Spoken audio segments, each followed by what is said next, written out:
judge them, don't criticize them, because they are what we would have been in a similar situation.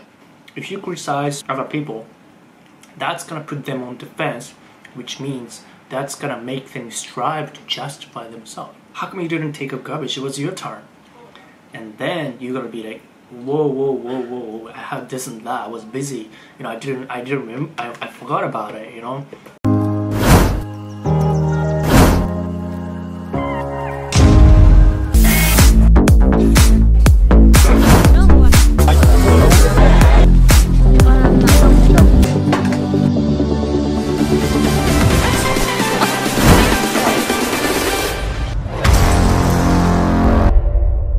Guys, welcome back. In this video, I'm gonna do a book review of How to Win Friends and Influence People by Dale Carnegie. I've been listening to audiobook for the past 1 week while working out, or either working out in the gym or work at the office, or when I'm commuting. I just finished disc 6. I have 2 more discs to go, but I've been taking notes on my Evernote on my cell phone as I'm listening, and I kind of wanted to go through each points, main points from each chapter discs, and want to relate to you guys. I want to be able to relate to each point with actual life, real life examples. So first one, let's get started. So the reason why I'm eating this ice cream is because I just finished working out in the gym, and I do carb backloading, basically overloading my body with sweets, carbohydrates and sugars to spike up my blood insulin level to let my body soak up all the nutrients and proteins as well. But anyways, so chapter 1 talks about don't criticize or condemn other people. In this chapter, Dale Carnegie talks about people don't criticize themselves for anything, no matter how wrong they may be. So he talks about how people like to criticize other people but not themselves. You can see this kind of behavior in online news or YouTube comments, Facebook, online behavior, because it's pretty anonymous, so you can say whatever you want without being identified who you are. So in online community, anonymous netizen, people tend to be more negative and more nasty than real life personality. So people can criticize themselves for anything, no matter how they might be wrong. So they don't take responsibility for what they say because they don't need to, because nobody knows about who they are on online, appearance. Next one is criticism is brutal because it puts them on defense. In my work, there were multiple instances where I wanted to kind of criticize other people's approach because based on best practices in software engineering, coding styles, or object-oriented design, abstraction, and encapsulation. At the time, I thought I knew my approach is better because better decoupling, or better encapsulation, better abstraction. And I was really resentful of me having to take over or kind of repay the technical debt that was given to me by other software developer, and I was pretty critical about somebody's work basically.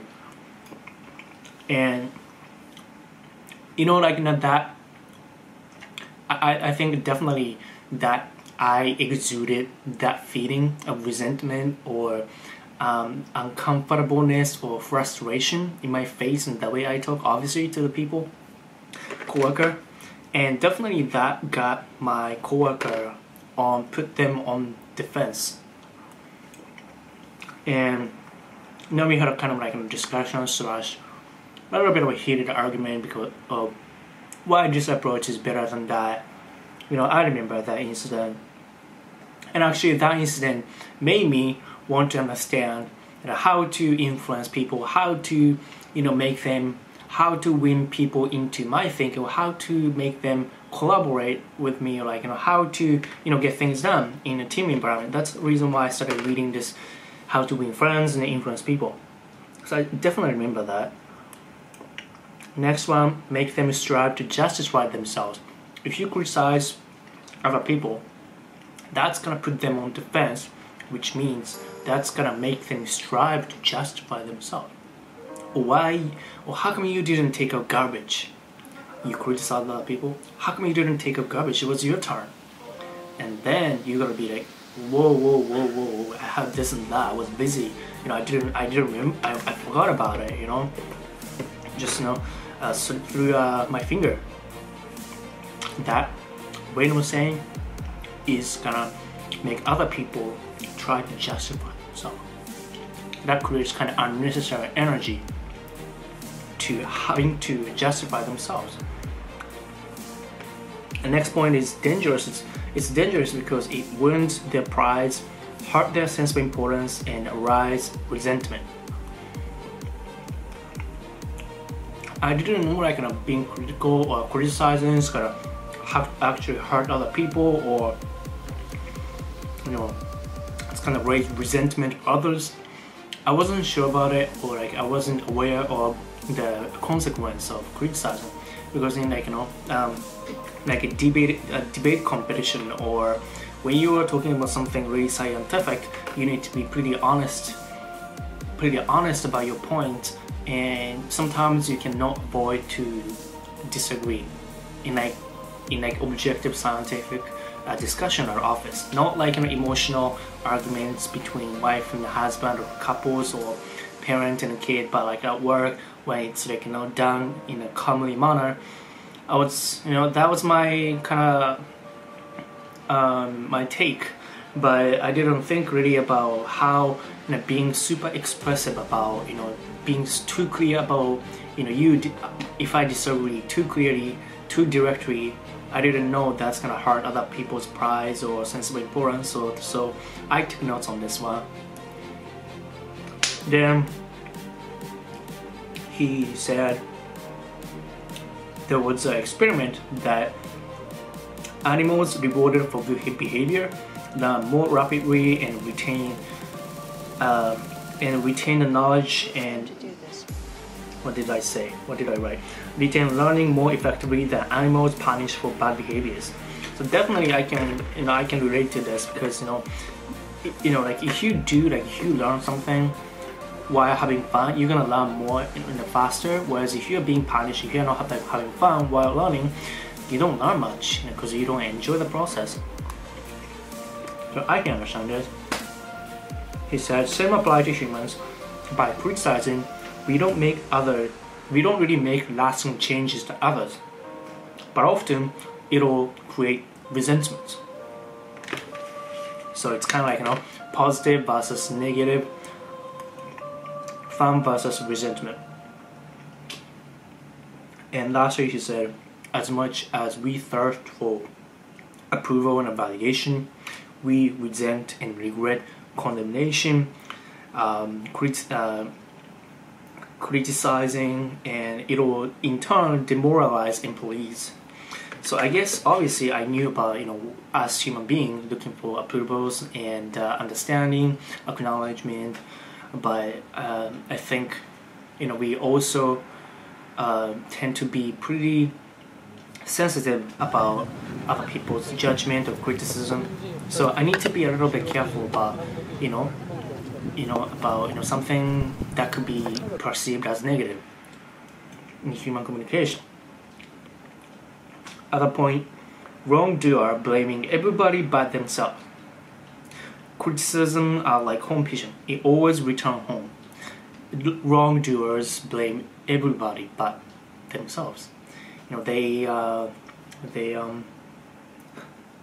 Basically it's easier to criticize others than themselves, right? People who criticize will justify themselves and condemn others. It's kind of they're pretty arrogant in their own opinions, and they are not humble enough to take a look at their own situations. I'm kind of guilty of that as well. When I hear stories about this and that, it's easy to give a quick judgment of others, right? But what about me? What about me? When somebody make a mistake, it's like, he's done, or oh, that wasn't a smart move. But what about me? What if I did it? You know, people criticize you just for themselves, you know, and they're gonna say like, oh, I don't see I could have done different. And then if you criticize other people like, why did you do this, why did you do that, they're gonna come back with their own like justification, like, because I don't see I could have done any differently with what I had. You know, I don't know what else to do. Like I didn't know what I could have done with all the resources that I had at the time. That criticizing is gonna make them strive to justify themselves. Unnecessary, you know, back and forth communication and resentment and negative emotions, you know, created. I saw that, definitely. You know, it's kind of painful in a situation where, like, you know, when I'm being criticized, like, but in a situation where I have to justify myself, like I have to explain why I didn't do this, why I decided to do this, do that, when other people, like, people are trying to point a finger at you, you're like, you know, like you are at the gunpoint, and you need to explain like why I didn't do this, why it wasn't, you know, bad intention. Like that time, like, and I need to explain and then justify myself that I didn't feel good. Definitely not. Because being accused, nobody likes to be like, you know, accused. And Abraham Lincoln said, judge none, don't criticize them, because they are what we would have been in a similar situation. I was like, wow. You know, judge none, don't criticize them, they're what we would have been under similar circumstances. Like when I heard this sentence, what I pictured in my mind was like, you know, celebrities. You know, celebrities, you know, news all over the internet, either getting divorced, some celebrities getting divorced or getting arrested, or, you know, tweeted some controversial stuff, and they're, you know, kind of being on the fire on social media. Similar thing, like a Logan Paul thing happened like a few days ago, and a YouTuber, and all the people like trying to bash him. I mean, not try, but they're bashing him and criticizing him. Like, it's so easy to do that, right? It's so easy to do that because we don't have, you know, most people don't have personal connection to him, right? So it's easy to be pretty how do I say it? It's easy to criticize when you don't have a personal emotion to somebody. Like some coworkers, right? You might have like a classmates or coworkers, but maybe like a friend of friend of friend, or coworker friend, like close coworkers, coworker, like not so close. It's easy to give judgment to those people that like your best friends, because best friend, you know so much about your best friends. It's not just, you know you have more context to the incident, because you have more understanding of your best friend's perspective. Whereas, you know, friend of friend of friend, you don't have much of like a personal connection.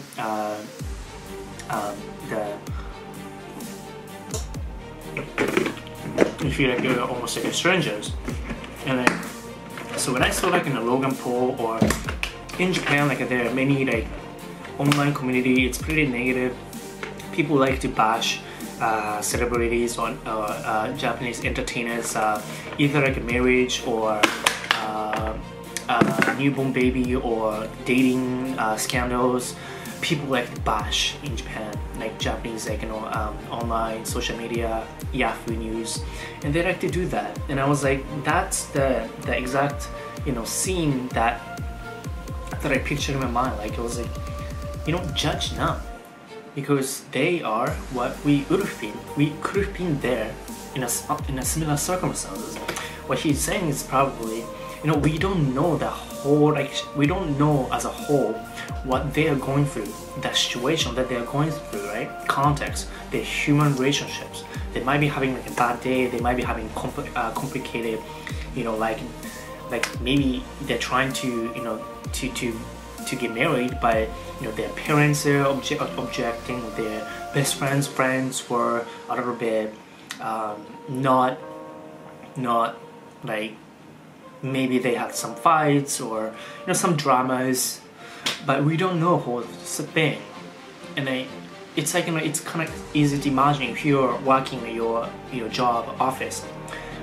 People outside don't know much about all the office politics or dramas that you guys are going through, right? Obviously, I've been through many office politics, like stupid politics, dramas. But most people don't know, and you don't tell that to other people really outside of company. But actually working in a company, like a real job, you've been through so much shit, and from outside you don't know. But that's kind of context that you're missing when you criticize. So that was really good on point. And so that was the end of chapter 1, which is about don't criticize or condemn people.